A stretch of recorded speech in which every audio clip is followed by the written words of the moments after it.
There's a crisis going on out there for home service contractors, and that crisis is the amount of profit that they're making today versus what they were just making a year ago. And I want to talk about the factors that are affecting it and talk about what's going on for you as a business and actually how we can solve it. We're going to talk exactly how to solve it throughout our entire episode on neuro storytelling, as well as our entire series, 7-part series on the big squeeze. So the first thing we have to realize is there is a big squeeze. What do I mean by that? That there's a big squeeze going on in our contracting industry. Well, what I mean by that is you have a couple of different factors going on. You have this one right here that's really important, that is costs. So think of that as things like overhead, things like material, labor, those type of things. And then you also have your top line revenue. And so this is your top line revenue. And that has been going up over the years. This started to flatten out a little bit. And if you think about the thing that happens between those two things, that's your profit. And that profit is being squeezed down from both sides to being significantly less than it was before. And where is that happening for us as a company? Well, let's talk about the 4 main areas that it's affecting our business are top line revenue. So our top line revenue, what we're bringing in as a company, those top line revenues are down 20 to 30% across the board in roofing and siding, in fencing, whatever your industry is, you are probably experiencing some of this right now. And then you also have a problem that it is versus your overhead. And so you have this top line revenue going down, but your overhead is going up because overheads are up anywhere from 18 to 25%. And so what happens there is you have top line revenue coming down, you have overhead that you've brought on, you were probably predicting the same type of growth that you've had over the years, and that growth just isn't happening the way that you were expecting it to be. And so that's our top line revenue. What that does is that gets us out over our skis, cuts our bottom line net profit at the end of the year, and that net profit starts getting into the red. This number that we are either way lower, and I'm seeing numbers from 2 to 8%, when prior to that, you were seeing 10 to 15, maybe even 20% net profit at the end of the year. That's because we said, hey, our revenue, we're expecting it to be this. And so we put in the overhead to do it, and the bottom fell out of the economy. The bottom fell out of what you're doing out there in the world. And in addition to all that, we've got some rising costs that we want to talk about. So let's move that up, this top line revenue and overhead. And we'll talk right here about our, what I call, let me get this, there we go, our peak price. So your peak price that you can charge per job has been steadily rising for several years. Since about 2019, it's been a significant rise. It was rising before that, but pretty shallow, and then all of a sudden started rising quite a bit. COVID hit, everybody started getting work done, and boy, the price that we're able to charge somebody has gone up because the cost for doing that were also rising. And so we have this cost factor that's rising as well. So this would be our cost, or cost of goods sold. Think of that as COGS, cost of goods sold. So this would be material, labor, and commissions. That's your cost per the job. And your revenue per the job was also rising pretty equally. And we were able to keep pushing and keep pushing. Every time we dealt with a raise in our cost, we were able to handle that out in the world with our customers. But what's happened here recently is we've hit a peak price point, a point where the homeowner goes, no more. And so this number has started to stagnate and slowly rise back like it was before 2019. But our cost of goods has continued to rise, squeezing down the margin by job. And so the problem with that is not only are we not making enough profit per job, but it even affects our commissions and everything else that people make, affecting your culture, affecting all kinds of situations out there for your business. In 2025, this past year, the amount that we could charge only rose about 1.5% over the last year. But our cost of goods have continued to rise 18 to 25%. You can just imagine the squeeze that that's putting on, and that profit is going to be almost nothing if we continue on this trajectory. So that's peak price. We talked about top line revenue, peak price. Let's talk about the next factor that's causing this squeeze, this crisis in our industry, and that would be our cost per lead, CPL. Our cost per lead in just the last year, so in 2025, our cost per lead rose 118%. In other words, double. It went from about $450 to almost $900 to generate a lead digitally. Now, why is that happening? Why is that cost per lead going crazy like it is? Well, number one, we have competition. There's more competition out there and less people looking. There wasn't the storms that the insurance restoration needs out there to do the work they need. There wasn't the economic capability for people. And so there are less leads that cost more for more contractors, creating immense competition so they can drive the price per lead through the roof. And so we have to make some adjustments there. This is one of your biggest problems that you're dealing with right now. And then on top of that, what that caused was it caused our closing percentages on the leads that we were able to get and go and sit with, they went down about 10 to 20% per company. So if you were closing at 30% before, you might be closing at 20. If you were closing at 40 and maybe even 50, you might be closing at 30 or 35, somewhere in there. But those closing percentages went down because the peak price got more than the homeowner could bear. You had more competitors competing for it. People started competing on price and driving the number down. And so we were into this crisis that's really affecting our businesses. And if we don't watch it, we're going to put ourselves out of business. But my job is to be here to solve it. Now let's talk about the last factor, the one that's really important. And the next one that we have to talk about is time. Now, this is directly related to you guys that are insurance restoration contractors.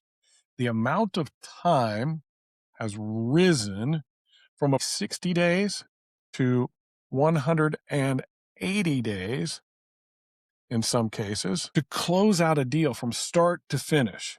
From the time you meet them till the time you meet an adjuster, till you get it negotiated out, until you do the work, collective depreciation, have another supplement. We're running anywhere from 120 to 180 days when it was 60 days. And what does that affect? What's the problem with that? What affects cash flow? You just became the bank. In other words, you're floating money.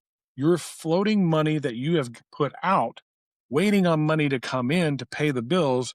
And we get behind the eight ball. And all of a sudden, we've done more work and put out more money than we can afford to continue to pay for overhead. And we go out of business, or we get really compromised, or we do even worse. We go and take out loans and lines of credit and things like that, hoping that we're going to be able to manage this. And all the insurance companies want to do is make it last longer. They would like to see it last as long as we possibly can and increase that number so that you don't want to do that type of work anymore because it costs them money. So think about it this way. Your cash flow is been cut in half, okay? It's down about 50%. And what does that relate? Like the time doubled, so my cash flow went down by 50%. In other words, I don't have as much ready cash anymore as I used to, so I can't invest and grow my business the way I want to. So, my guarantee to you today is that we're going to be talking about the sales side of things. And I'm going to walk through exactly what we need to do on the sales side. In our other episodes, we'll be talking about the business side, but this one is strictly about the sales side and how to solve that part of the problem. Hope you watch the entire series. We're looking forward to sharing this with you. So, before I go there, though, before I talk about that, I want to tell you a little story. Okay. Now, I've been teaching salespeople for a long time. My name is Jim Johnson. I've been doing this for 30 years in a variety of different industries in the health club world, in the painting world, in the construction world, software world. And I've taught thousands and thousands of sales reps. I've helped them to increase their closing percentages from the 20s and 30s to the 50s and 60s. We train on a methodology that makes absolute sense and makes it super easy. And the thing that I've learned over time in training those folks is that most of them, it isn't their fault. They are more than willing. They're going to put in the effort. They're bumping up against walls. And that comes down to a couple of things, really and truthfully. Um, it comes down to one, not relying on any kind of technique. They're just relying solely on relational sales. They're able to go out there and talk a good game and do the thing, and they do pretty well. I know lots of guys that sell that way, and they do pretty well. Unless you have a down market. When you have a down market, that goes out the window. And then the other thing is you have this idea that they get trained, but they only get trained on pieces and parts. There's not really a good methodology put to it. It's a little bit of winging it kind of a feel. Learn from me, ride along training, or if they even do have training, there's actually no science behind it that has proven over and over and over again to be successful. And it's one of the things I've spent my entire life learning the psychology of the sale, the human behaviors involved with it, the steps and the process, question, all those things are really, really important. And imagine, just imagine for a second if you knew those things and the order in which to give them. And what would that feel like for a homeowner? Like if you were able to put a homeowner in a position that they were able to understand exactly what was happening, they were feel like they were in charge, they were confident, and felt like their decisions were correct. They trusted you. How do you think that would make them feel? Do you think it'd take away a little stress? And then on your end, like, wouldn't that be awesome if you didn't have to have a high pressure, stressful situation, defeating objections all the time, and people just chose you? Like they went obvious choice. What would that make it feel like? Well, that's what we're going to talk about today. We're going to talk about that because I think it's important. I want to share something with you that I just did and point that out of what we're going to be talking about. That story that I just shared with you, the first piece of it, I created authority and saying, hey, I've trained these people and I've done it. You can go check it out, prove it for yourself. And thousands of guys sell millions of dollars. As a matter of fact, probably the people that I've trained have sold well over $1 billion at this point over all these years. So I gained authority, right? I gained some trust. I built a little rapport. And you're starting to go, hey, I might listen to this guy. And then what I did is I communicated with you, particularly you salespeople, because that's who I want to talk to. I want to talk to salespeople and sales leaders right now. I put myself in your shoes and explained the story of what you deal with a lack of training, winging it, those things that I talked about. And then I talked about logic. I talked about logic, this logical order in which to do things that if I do those in that way, the result is the resolution is determined already. The outcome is predictable. And then I brought in emotion and what it feels like. And imagine yourself in a homeowner's shoes or put yourself in the shoes of a salesperson like that. This is what neuro storytelling is all about. And we're going to talk about these four things right now and how and they affect your sale and what you need to do to improve that in your world. So I want you to think about it like this, that it's a flywheel. Okay. It's a flywheel. So this is the first part. This is the second part. This is the third part. This is the fourth part. Four-part flywheel.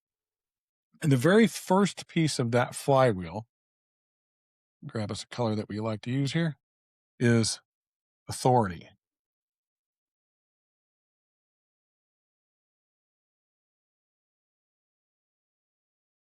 So we have to get trust.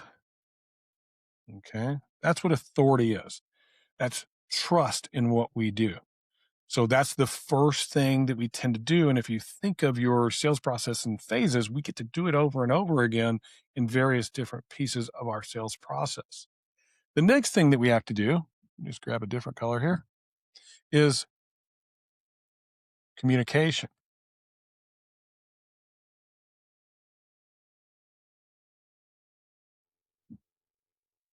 In other words, I got to connect with you and I have to build relationship. We have to relate to one another. And so hopefully I was able to relate to you guys as sales guys that are out there struggling so you could see that I have been there before, seen it before, dealt with it myself, and I understand what bad training looks like. Whenever I first got into the insurance restoration world, horrible training.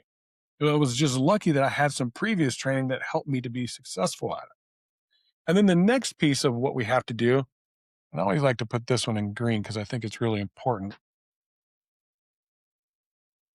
is logic. In other words, it has to be rational. So this person walking through a process with you, one of your clients, it has to feel like it's a rational reason that I'm going to choose you. And there's several factors that play into that. We're going to talk about those in just 1 minute. I want you to understand this flywheel first. And then finally, the last part of that flywheel is emotion.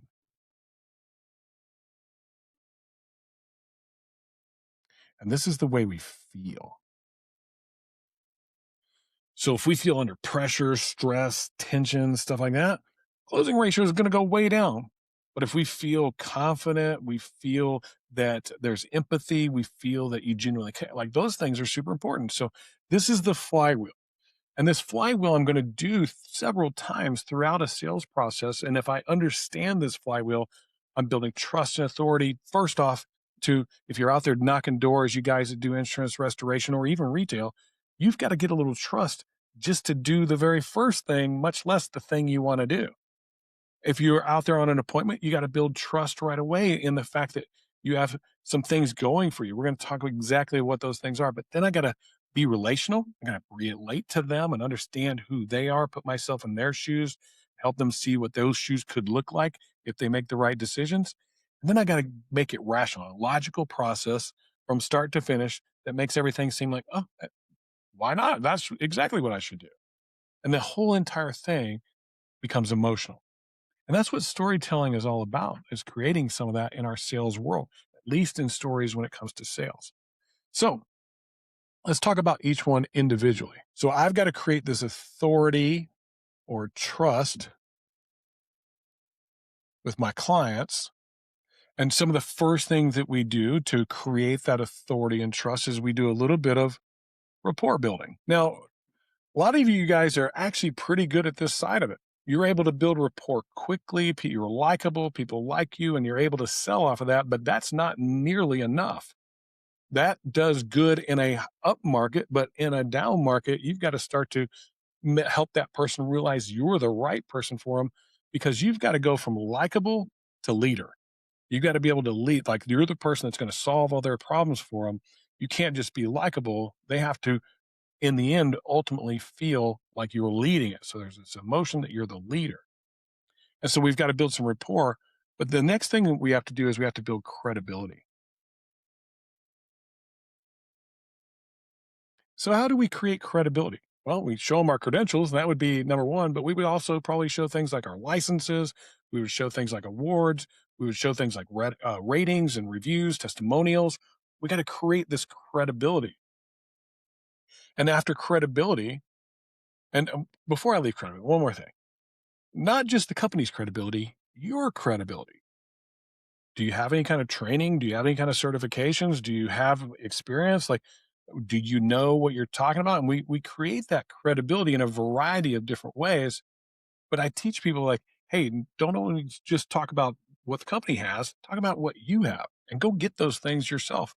And then when we do a walk around with that homeowner talking about their project, I can actually start to move myself from just being credible to a thing that's really important. We're going to talk about in just a minute.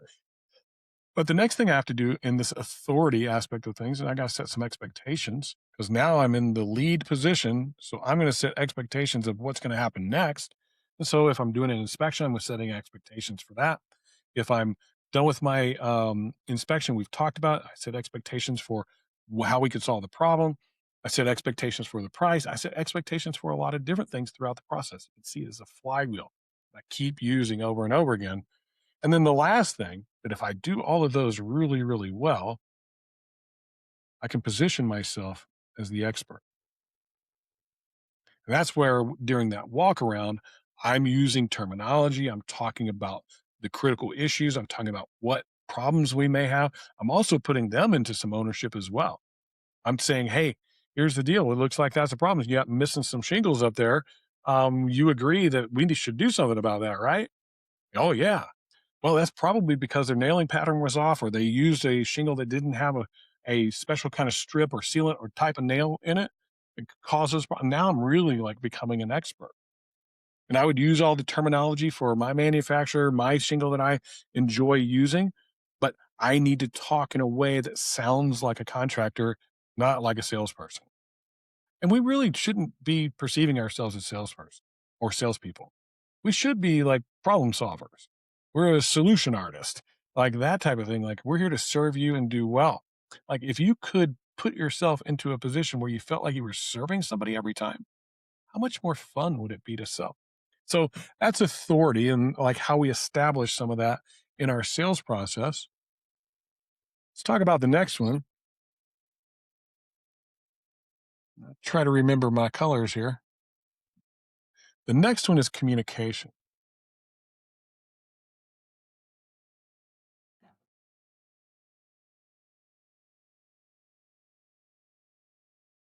And what communication does is it creates relationship.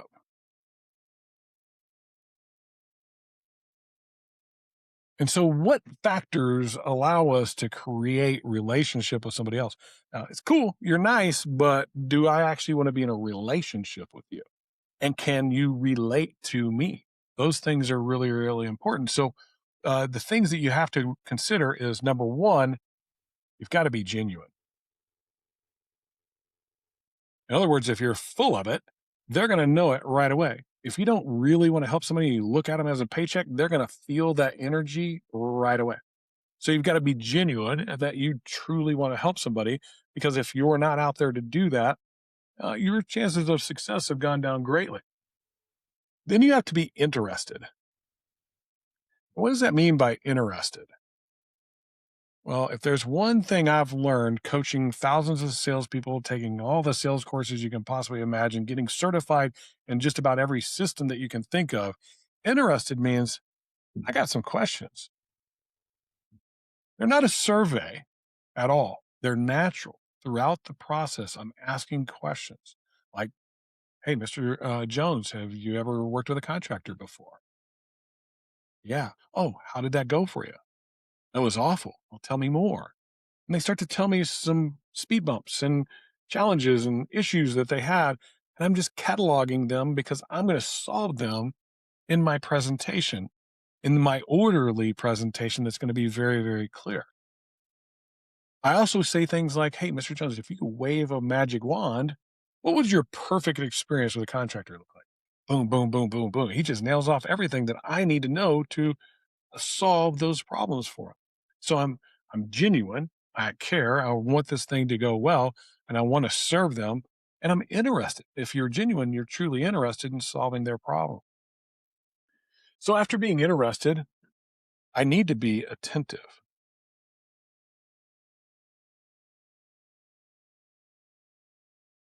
Most of you talk way too much in the sales process. Ask more questions and listen to more answers. We've done a lot of studies with several different sales analysis platforms where they actually listen to the conversation, analyze them, and let us know what's going on. Tools like Rilla or Zero, those type of things.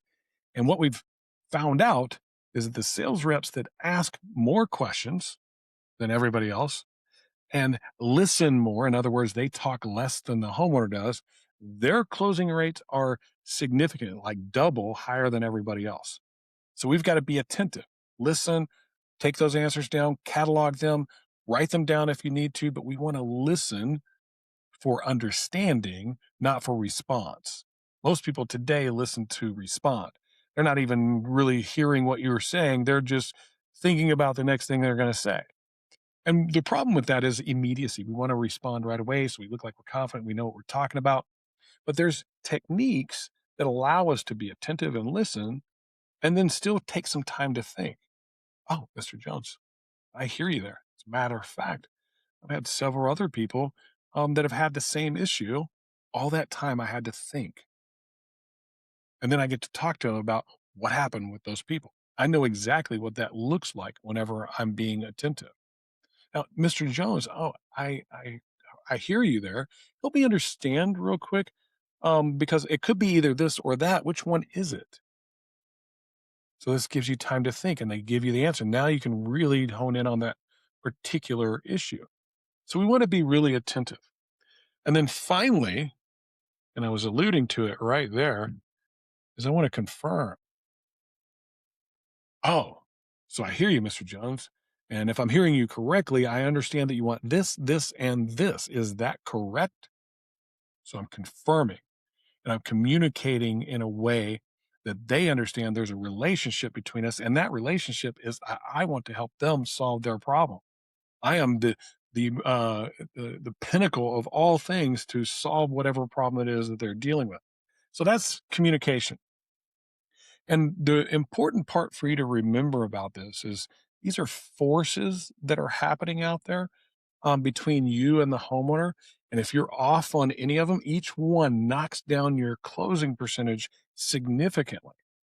And so these are the underlying forces behind the Neuro Story Selling method. And if I don't understand these forces, the method doesn't work really well. We're going to talk about that method as well. So after communication, we have logic.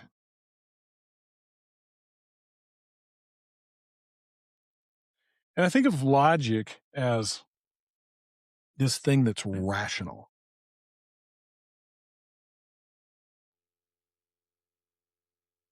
In other words, it makes sense that this is something that I should do. And people don't make rational decisions based off of confusion, based off of a lack of understanding, based off of a lack of order.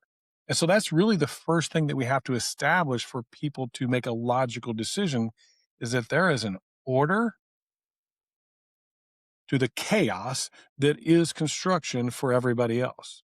That we're going to have a systematic approach that walks them from A to Z, step by step,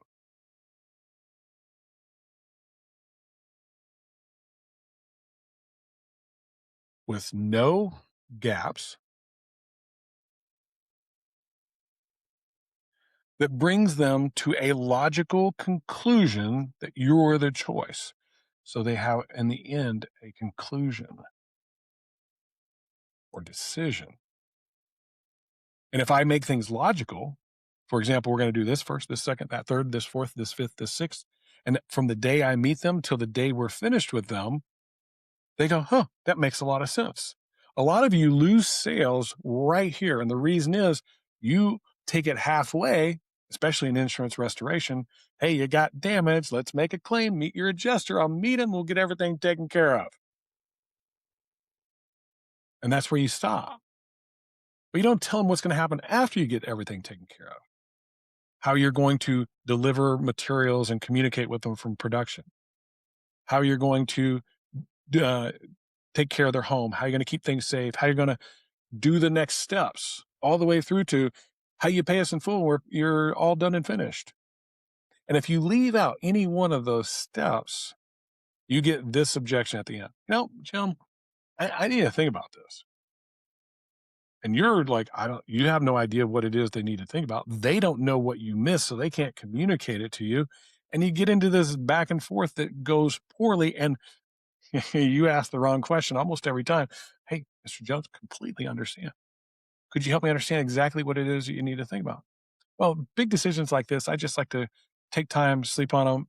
I'm going to talk to some other contractors. They start to give you all of those objections because they don't know what you missed because you didn't make it clear to them. And this is where most of us fall down. All right. So that's logic. Let's talk about the next one.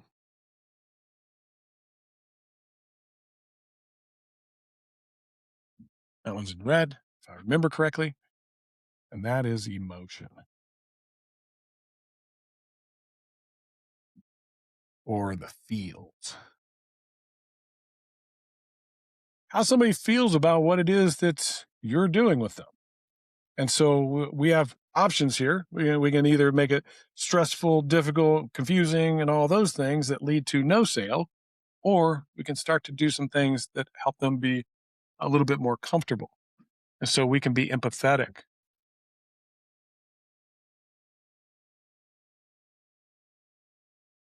That's understanding, but not having sympathy.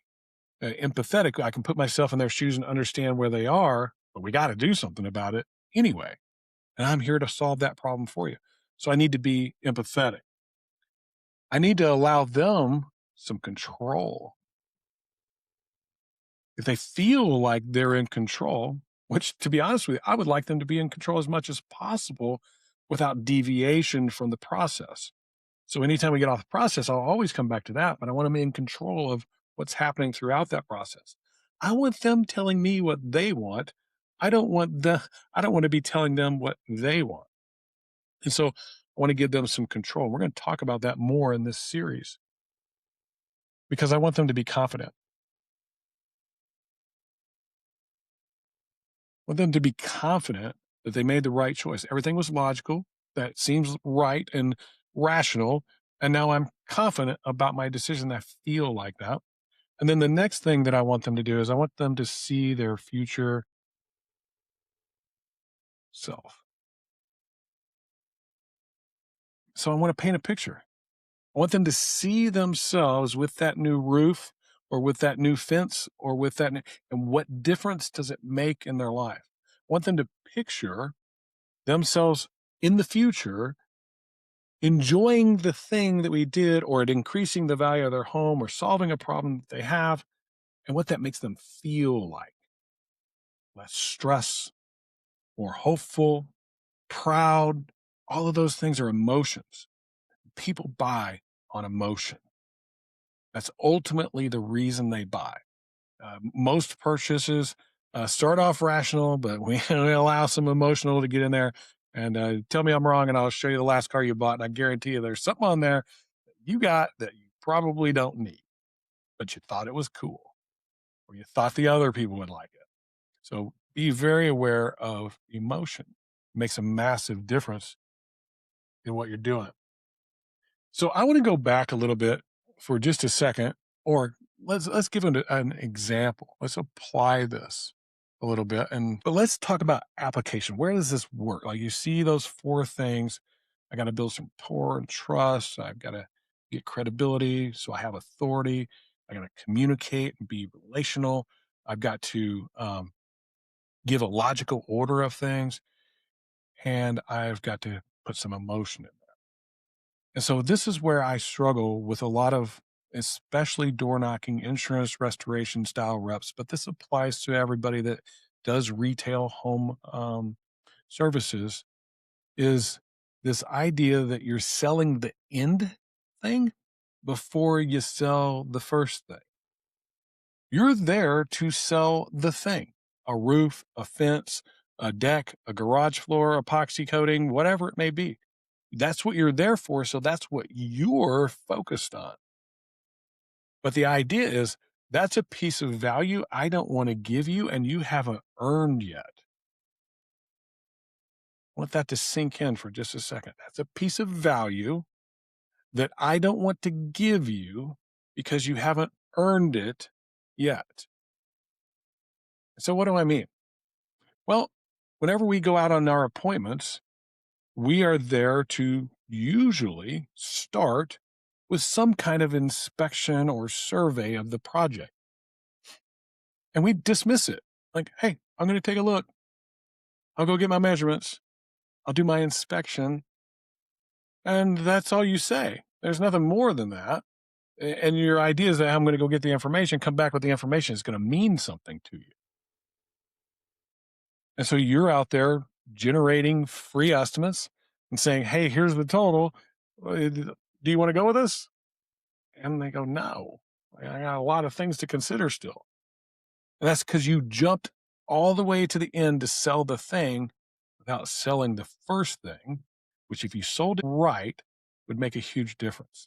And what that is your proprietary inspection. It's one of a kind, unlike anybody else's out there on the planet. My inspection is so much different. And here's why it's different, Mr. Jones. You're going to get a report that looks just like this one that I did for one of your neighbors or my last customer. It's going to cover this, and this. I'm going to document special instructions. I'm going to document any issues that may have arisen. And I'm going to get done and I'm going to sit down with you and I'm going to go over it with you. And it doesn't cost you anything.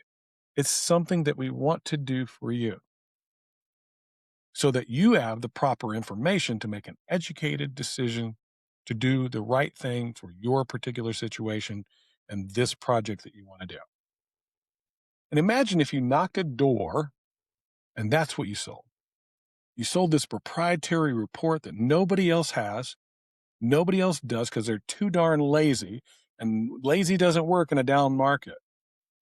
That if I did this report that was amazing looking, done professionally, and I gave it to you willingly without any want for anything else, because I genuinely care enough about you to protect you from nefarious contractors.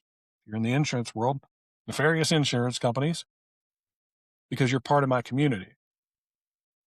Now, I want you to think for just a second, when somebody gives you something unique and different and valuable, what do you want to do in return? I know, man, for me, I have people that will take me to dinner and it'll be an awesome dinner. I'm like, oh, next time we're together, I got to find this awesome place and we're going to have an awesome dinner. And it's going to be more awesome than his was. And that's called the law of reciprocity.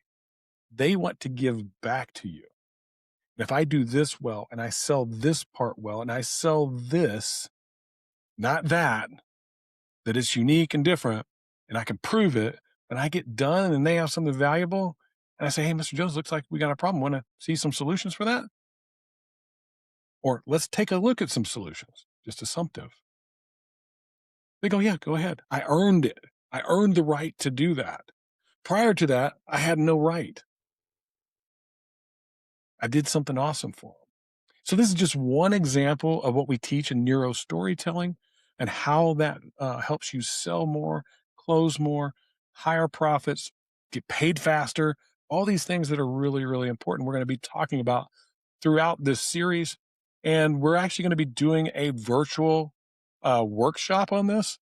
And what do I mean by that, virtual workshop? Well, this virtual workshop, it's going to be 3 hours and it's going to be intensive. We're going to walk through neuro storytelling from beginning to end, exactly how to do it. Each step, the talk tracks, the objections, the scripts, everything that you need. As a matter of fact, when you get done, you're going to get a 150 plus page field guide that you can literally take with you anywhere, put it right in your truck, that'll guide you through each and every situation that you might deal with out there.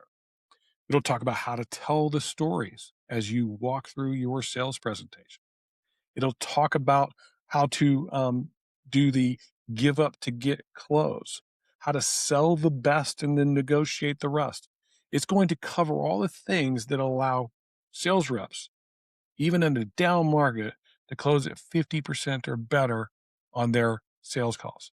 And what difference would that make if you had that kind of a closing percentage? So this thing is going to be 3 hours. It's an intensive. You get a field guide and you're going to get our Neuro Story method. You're going to get all the assets to pull this off out there in the field. You're also going to get Neuro Story flashcards. Now, these flashcards are designed for the insurance restoration industry. The reason that we're doing those is because many people in the insurance restoration industry want to convert an insurance restoration job over to retail. We deal with different objections for that. This is a 52 card deck, just like a deck of cards. There's going to be 50 objections in there, and maybe a couple of really cool things to share with you as well that I think you'll enjoy. And they're going to help you get practiced on what it is that you need to do.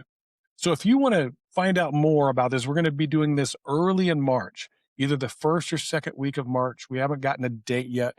If you want to know what that date is and you want to get notified, we'll get back up here and go through all the stuff that I just talked about.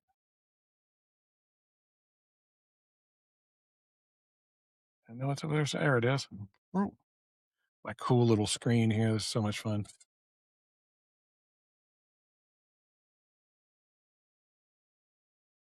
Just click that QR code right there. Click that QR code, name, email. That's it. We don't want a whole bunch of other stuff. We'll just keep you notified. We keep you notified that, hey, you want to become a professional salesperson, a down market, still make the money you're making and probably more. And then when the up market comes, you really blow it away. This is going to be life changing for you. I'm tired of watching our industry be in a crisis. Let's stop the crisis, not only for the companies, but for the salespeople as well. You sales leaders out there watching, send us your guys. They're going to come back not only fired up, but they're going to come back with practice regimen that you're going to be able to implement in your business that's sustainable. It's not just going to be a spike for a week or two or a month. It's going to be sustainable over time forever because we're going to roadmap it out. That's Contractor Training Room today. Hope you enjoyed it. We'll see you on our next episode where we talk about the actual system itself, the 8 steps. Don't miss it. Otherwise, go get registered down below and we'll see you on the next episode.